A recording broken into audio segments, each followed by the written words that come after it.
Country of Puzzles 3, Intelligent Qube. Intelligent Qube is one of the few 3D puzzle games out there, maybe 2.5D. The view is top down, and as far as I know, there's no story. You play as some guy named Elliot, and you gotta solve puzzles by making the cubes disappear. How this is done is unique. The player marks a spot on the stage by hitting circle. You can move left, right, up, and down. After marking, you can hit circle again when a cube lands on the spot you marked. There are black, green, and stage cubes. You can only delete green cubes with a marker. And when you hit triangle, it will do a 9-cube formation that's 3 across and 3 down. It will erase any cube in the formation. If it sounds complicated, it is at first. Any good puzzle game eases the player into it, and it's certainly not overwhelming at first. However, unlike most puzzle games, this is not a bright and colorful game.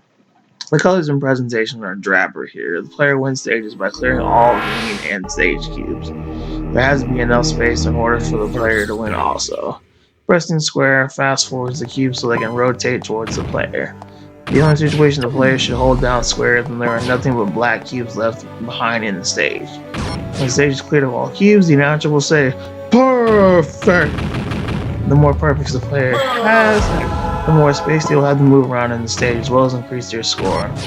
The higher the score, the higher the player's IQ will be, which is a ranking sort of system.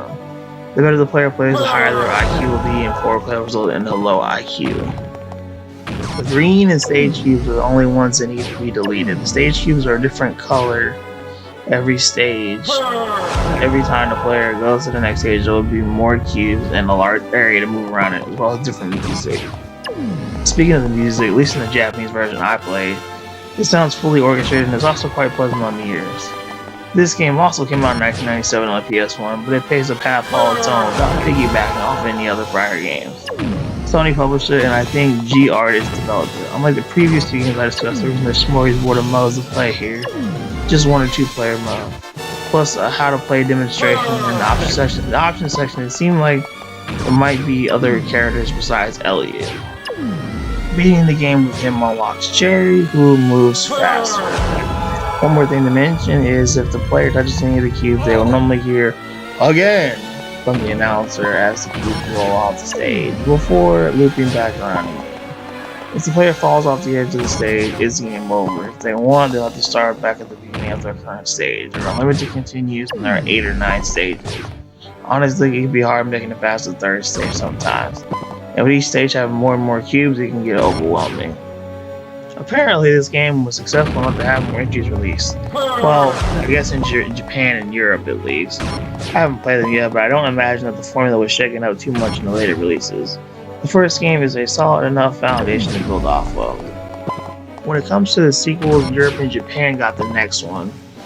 Kudushi Final Mental Blocks was the name in Europe, or just IQ Final was the Japanese name. But that's it for English releases in the series. Maybe this game didn't sell well enough when it was released in America. Apparently the sequels add even more characters and modes. After a bit of research, the game did sell well enough in Japan, over 500,000 copies if nowhere else. That might explain why the series began in Japan only later. IQ Mania was the last release on the PSP in 2006. From what info I could find on it, it's packed with content from every game in the series. There's 4 of them all together, and I'm giving this game a recommend for being unique and addictive. I guess if anyone is wondering how the ranking system goes, it's basically highly recommended, recommend, try it, and then stay away.